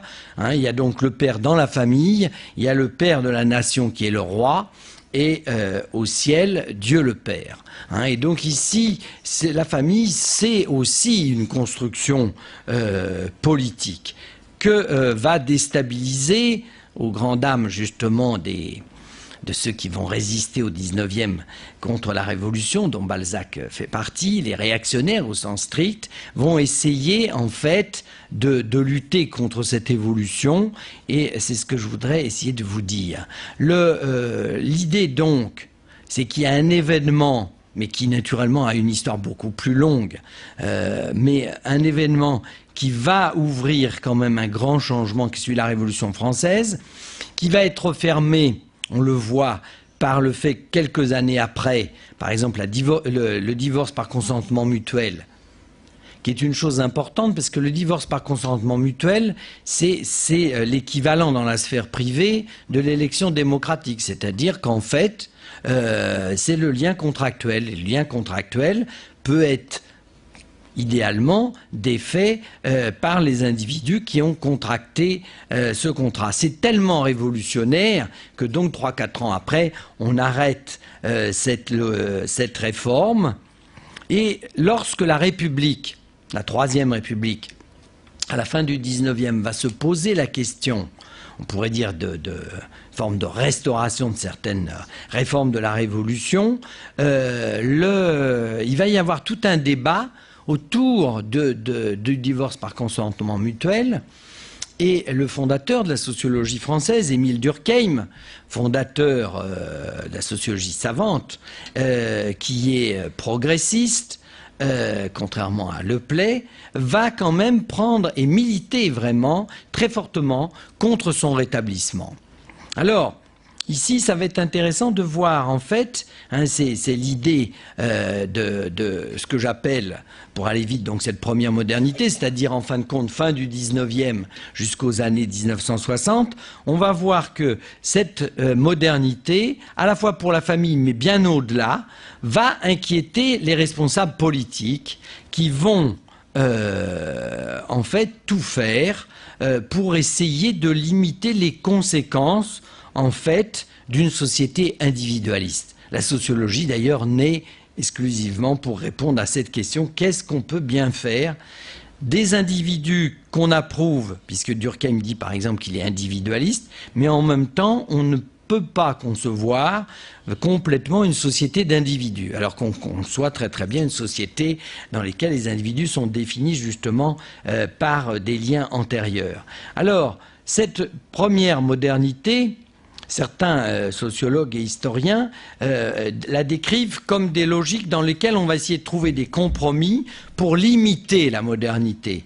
Hein, alors, on va inventer, alors que normalement dans la société moderne, société des individus, le lien s'oppose à la communauté dont parlait André Burguière, hein, la communauté qui est l'imaginaire du lien des sociétés holistes, on va voir qu'en fait, on va paradoxalement définir le lien supérieur qui nous rattache tous les uns aux autres, la nation, comme un lien communautaire. C'est-à-dire que donc, on va construire la nation, on va construire aussi, c'est pas les mêmes groupes, la classe sociale comme une logique d'appartenance. Et alors, pour la vie privée, on va faire un compromis assez joli, hein, qui est qu'on va faire un mixte entre le lien électif, avec la logique amoureuse, hein, qui s'impose vraiment dans le mariage comme modèle, plus comme modèle mis en œuvre que autour des années 1910-1920. Et donc une logique amoureuse avec laquelle on espère que ça va pouvoir se coller complètement avec une logique institutionnelle. Et le compromis, c'est ça. Une logique amoureuse pour commencer, donc un lien contractuel. Et puis, Durkheim le dit presque sauvagement, avec une expression, dès qu'on est marié, on devient fonctionnaire domestique, et donc on est dans une logique dans laquelle le lien nous échappe, et c'est l'État qui doit décider éventuellement, très éventuellement, de la possibilité du divorce, parce qu'il y a quelques divorces qui sont tolérés. Et donc ici, vous voyez que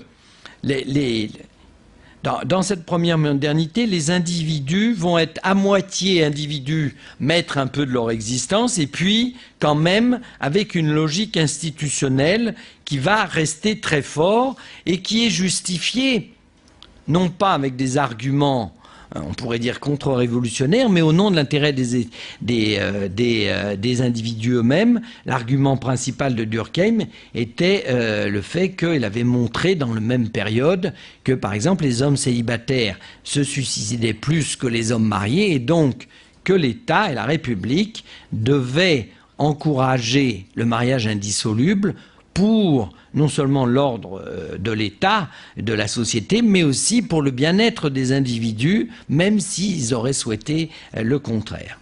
Et donc, pendant cette période de la première modernité, on va avoir des éléments, je ne pourrais pas tous vous les décrire, mais d'une forme de rapport à la modernité, notamment par toute la montée de la logique affective, entre l'homme et la femme, et aussi tout le développement qui est aussi bien antérieur, mais qui va, lui, là, se concentrer très fortement, on en a des représentations, qui est celui de l'amour des parents pour leurs enfants.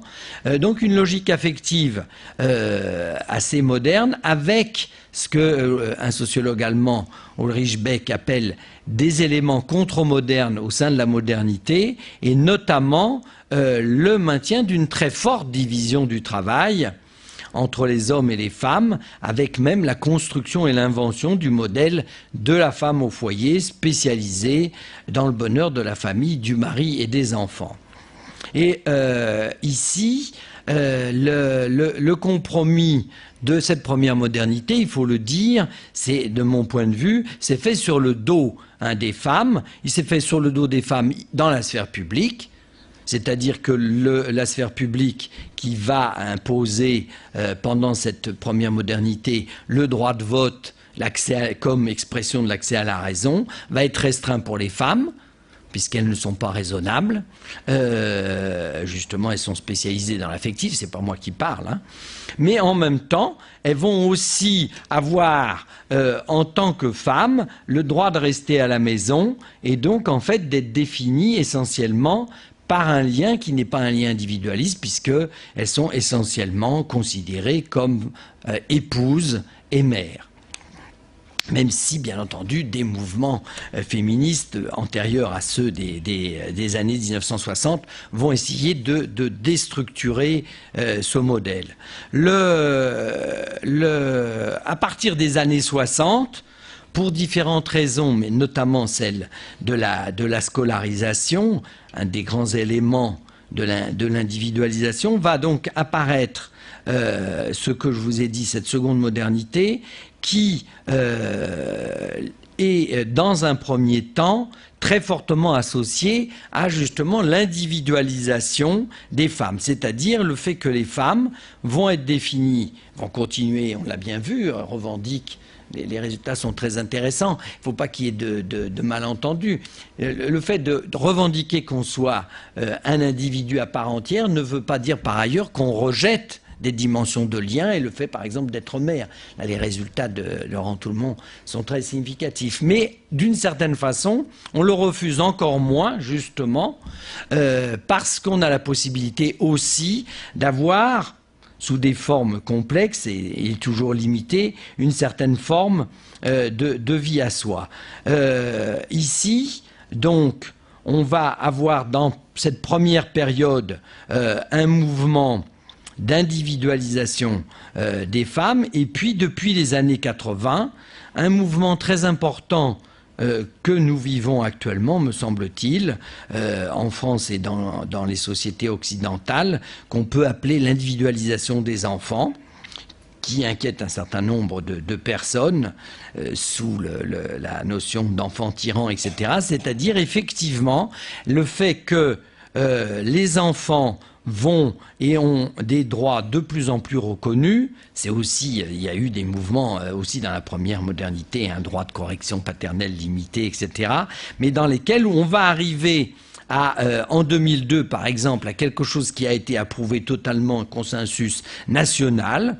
D'ailleurs, avec le changement de gouvernement, cette haute autorité n'a pas été remise en question, ni la personne d'ailleurs qui représente, c'est-à-dire la notion de défenseur des enfants, donc la défenseur des enfants, puisque là c'est une femme pour l'instant, avec quelque chose qui est totalement fou, puisque, fou entre guillemets, hein, qui est qu'un enfant, même mineur, peut saisir directement, sans passer par la voie hiérarchique, c'est-à-dire celle de ses parents, l'État et ses représentants pour se plaindre d'éventuels mauvais traitements de ses parents. Hein. Je veux dire, là, on voit en une seule image tout le contraire de la société traditionnelle, abattue symboliquement le 14 juillet 1789 par la Bastille, qui enfermait au contraire les enfants sur la dénonciation, enfants-adultes, sur la dénonciation de leurs parents qui pensaient que ces enfants-là se conduisaient mal. Aujourd'hui, comme vous le savez peut-être, notamment dans les prisons de femmes, de très nombreuses relativement, femmes sont condamnées justement par rapport à leur conduite vis-à-vis de leurs enfants. Ici, effectivement, ça n'est pas un signe de la tyrannie de l'enfant, c'est le fait que progressivement cet enfant va acquérir un statut spécifique qui est un statut assez compliqué puisqu'il est à la fois un individu à part entière, mais en même temps ayant des exigences spécifiques puisqu'il a besoin, et on va rejoindre en partie ce qu'on vient de voir, il a en même temps besoin, c'est aussi un des consensus autour des normes psychologiques, d'une certaine stabilité. Et donc vous voyez qu'un des problèmes toujours mal réglé, je ne sais pas s'il peut être bien réglé complètement, qui est posé par la famille contemporaine, c'est la tension entre le besoin d'une certaine stabilité de l'enfant et le besoin qui est reconnu du fait que les adultes, en tant que conjoints, aient le droit d'avoir éventuellement plusieurs vies de couple.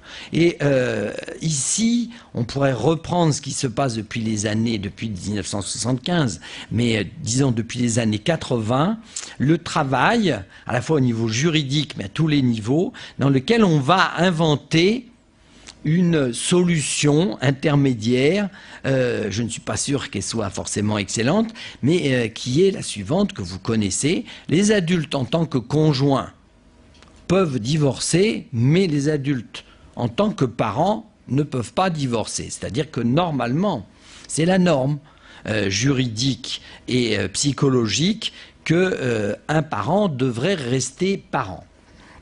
On a vu tout à l'heure que, bien entendu, c'est quelque chose de plus compliqué. Ici, une des questions qu'a à régler cette famille contemporaine, c'est en fait qu'à partir du moment où les individus ne sont pas d'abord définis par le fait qu'ils soient membres du groupe.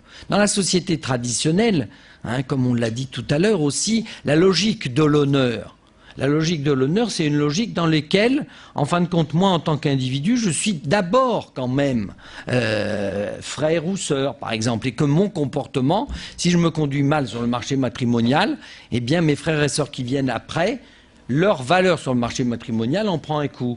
Aujourd'hui, le frère peut sortir avec telle ou telle personne, immédiatement les frères et sœurs ne se sentent pas, ça dépend des familles bien entendu, puisque certaines fonctionnent encore sur un modèle plus groupal, mais il y a une forme d'individualisation, y compris de ce type de comportement. À partir du moment où le groupe, et c'est de mon point de vue, pour répondre à la question d'André Burguière, la traction de la famille. Pourquoi la famille, de mon point de vue, est en tête dans nos institutions? C'est, en tout cas ma thèse, c'est que dans nos sociétés, c'est de loin l'institution qui permet aux individus d'être en même temps les plus individualisés, beaucoup plus facilement qu'à l'école, qu'à l'hôpital, même si toutes ces institutions sont elles-mêmes travaillées, droits des malades, etc., par les mêmes logiques. Et donc, en fait, dans le classement des institutions, l'institution historiquement la plus traditionnelle est devenue en même temps, par certains côtés, et des côtés très importants, une des institutions qui s'est le plus transformée et donc qui permet d'être aimable parce que les individus, petits ou grands, peuvent quand même avoir le droit à une vie à la fois commune mais en même temps séparée. C'est-à-dire donc, on va le voir par une série de choses que vous savez, donc je remets simplement peut-être en forme, l'importance du monde des adolescents, par exemple, à partir des années 60, en France, l'invention de la culture jeune, c'est-à-dire en fait qui présuppose aussi des moyens matériels dont je n'ai pas le temps de parler. Pour avoir une culture jeune, il faut qu'il y ait un transistor dans la chambre, auparavant, on écoute la même musique avec le poste familial. On va avoir progressivement la même chose, par exemple avec le téléphone, très difficile. J'ai des souvenirs personnels, quand ça sonne dans le téléphone familial, il n'y en a qu'un dans la salle à manger, à mon père, et que je suis obligé de faire comme si c'était un de mes amis scouts qui m'appelle, alors que c'était pas vraiment, disons qu'on pourrait l'appeler une guide. Alors, aujourd'hui, ça pose pas tellement de problèmes, puisque le succès absolu, comme vous le savez, du téléphone portable est un très joli symbole de cette à la fois individualisation, mais une individualisation très particulière qui est que on relâche éventuellement certains liens, mais qu'en même temps, on reste connecté. Quand on regarde les autres, ça paraît toujours bizarre, ils ont l'air de passer toujours leur temps à parler avec d'autres, etc. La différence, c'est, y compris, par exemple, je travaille sur l'adolescence, à partir de 10h le soir, vous avez deux types d'adolescents. Vous en avez certains qui ont, dans la journée, recharger les piles de leur branchement, et ils s'endorment au casque jusqu'à ce que les piles s'épuisent. Et d'autre part, il y en a d'autres qui se mettent sous les couvertures, mais pas pour lire, avec une lampe de poche, vieux mythe de la représentation de la lecture en cachette, mais avec leur portable, et pour vivre dans les deux cas, donc, dans leur monde. Ils sont sous le même toit, c'est la complexité de la famille, même ceux qui sont sous le même toit, au même moment, ne vivent pas nécessairement. Quand mon fils s'endort avec le casque et écouter sa musique, il n'est pas d'abord mon fils. Il est venu me dire bonsoir gentiment. Hein.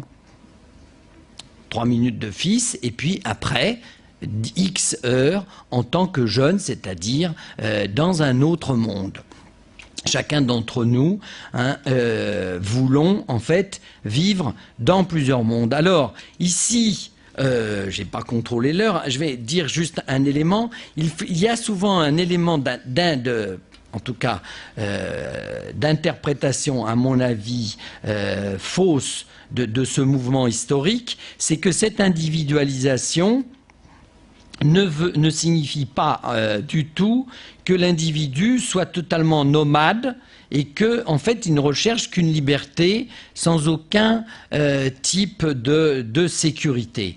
Moi, ce qui me frappe, c'est qu'en fait, justement, on peut aussi lire des formes de tension, de contradiction aujourd'hui, en permanence. Par exemple, quelque chose qui, moi, en tout cas, m'avait apparu aussi théoriquement bizarre au départ, sur ces luttes d'il y a maintenant une quinzaine, vingtaine d'années, des enfants nés sous X.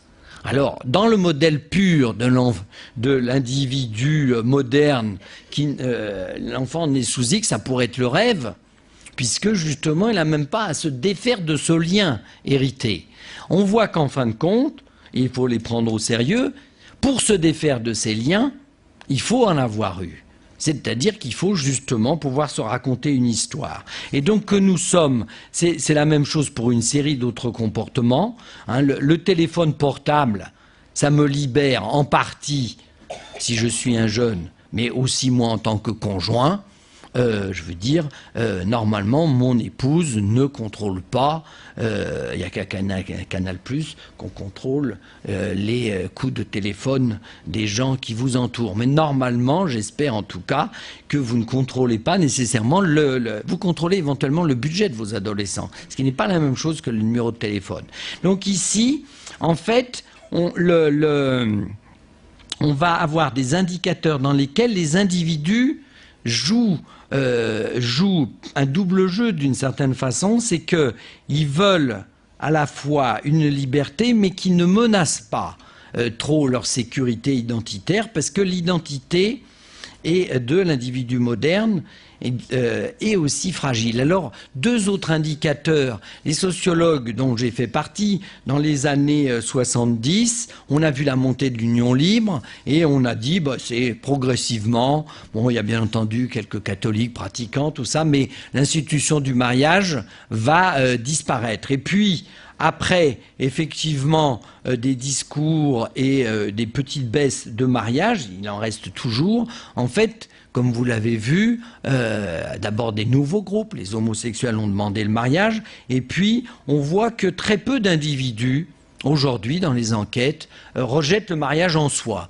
Mais c'est à leur disposition. Alors, ils peuvent vivre en couple, et est-ce qu'on prend le mariage ou non?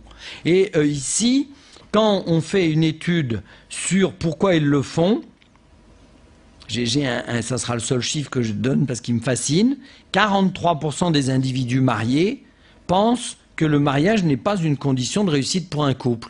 Ils ont des doutes. Mais quand ils disent ça, ils disent pas qu'ils sont contre le mariage, même ces individus mariés. Mais ils se disent peut-être que c'est un petit plus en termes de sécurité. Mais les mêmes personnes approuveront, bien entendu, et se sépareront si c'est nécessaire. Et puis, dernier indicateur de ce besoin de sécurité identitaire, personnel, beaucoup plus qu'un hommage aux normes morales, c'est le fait que depuis 20 ans, dans les enquêtes, lorsqu'on donne les conditions justement de réussite du couple ou les qualités du conjoint, on fait des listes, etc. Ça coûte rien de choisir, surtout pour apparaître moderne, on pourrait choisir d'autres qualités et tout. Eh bien, en fait, toujours et de très loin, en tête, la notion de fidélité. Chez les couples en union libre comme dans les couples mariés. Alors ici, on voit bien que cette fidélité, lorsque après on fait des entretiens, c'est pas une fidélité dans le sens de l'engagement à long terme, c'est tant que je suis avec toi et que notre couple fonctionne, idéalement, je veux être l'individu unique de référence et réciproquement. Ici, donc, par rapport aux fonctions de la famille, je suis totalement d'accord avec ce qu'a dit André Burguière, mais je rajouterais quand même que dans cette individualisation, la famille contemporaine a pour moi une nouvelle fonction qui est quand même justement cette construction d'une identité de type plus psychologique, hein, et que en fin de compte c'est à l'intérieur notamment dans la relation avec le partenaire, que j'ai le sentiment d'être reconnu à titre personnel. L'individualisme, même si la vie solitaire se développe, elle ne se développe pas comme modèle. Hein, moi, je n'ai jamais, dans mes enquêtes, et j'ai un laboratoire, donc j'ai des centaines et des centaines d'entretiens, on peut souhaiter à un moment donné, si on a un conjoint insupportable, éventuellement avoir une pause de respiration. Mais des individus qui diraient « j'ai 20 ans et voilà mon avenir et je rêve de vivre toujours seul », ben pour l'instant, en tout cas, je ne demande pas mieux d'être démenti, pour l'instant, ça n'est pas codé positivement comme un idéal. L'individu individualisé, dans mes termes, c'est un individu qui veut être reconnu par des personnes qu'il reconnaît lui-même. Donc c'est des logiques d'instabilité, ça c'est certain, mais dans lesquelles l'autre est un des éléments absolus, hein, de cette construction de l'identité. Si on a le sentiment que l'autre ne vous regarde plus, grande plainte des femmes, par exemple au moment de la séparation, mais pourquoi vous vous séparez? Vous savez que c'est les femmes, hein, qui demandent le divorce, dans une très grande majorité des cas. Elles se plaignent beaucoup plus que les hommes du fait d'être devenus invisibles. C'est-à-dire, en fin de compte, vous savez bien la symbolique du « j'étais chez le coiffeur, il ne l'a même pas vu, donc je suis devenue transparente » ou au pire, je serais devenue, il me regarde comme une épouse et non plus pour moi-même. À partir de ce moment-là, quel est l'intérêt? L'intérêt, même si la personne est mariée, sur le fond, elle va se dire que le lien peut être défait. Alors, donc ici, le problème, une série de problèmes, entre guillemets, qui sont associés, bien entendu, à cette transformation très importante de la famille, qui est loin d'être achevée. Je pense que, notamment, l'individualisation de l'enfant va nous réserver un certain nombre de surprises. On voit qu'un des problèmes, c'est que la structure du groupe, pour aller vite, traditionnelle, avec un père chef de famille, hein, je rappelle que l'autorité paternelle, puissance paternelle est supprimée en 1970. Eh bien, il est historiquement représentant de l'intérêt du groupe, par définition, même si on pouvait ne pas le croire. Mais en tant que tel, quand il parlait, il définissait l'intérêt de la lignée familiale, du groupe familial. Il était représentant de l'intérêt général. Il en avait quelques bénéfices personnels. Aujourd'hui, dans un premier temps, les femmes ont refusé, à mon avis à juste titre, le fait qu'il y ait comme ça une délégation. Et donc, on a dit à l'homme, tu as le droit d'avoir des intérêts personnels, j'ai aussi des intérêts personnels, qui peuvent être communs puisque nous vivons ensemble. Mais le commun n'est pas défini a priori par l'institution. Et d'autre part, les enfants, progressivement, devenant aussi des individus, en partie comme les autres, c'est-à-dire comme les adultes, nous sommes dans un problème de fonctionnement de groupe dans lesquels la fonction principale, quelquefois ça nous fatigue, hein, c'est l'articulation entre, non pas a priori par un chef qui définirait l'intérêt général, mais par le fait que là, et notamment les pratiques communes que nous avons ensemble, elles doivent être négociées. Grande importance de la négociation. Je finirai juste par un hommage à ma mère, disparue.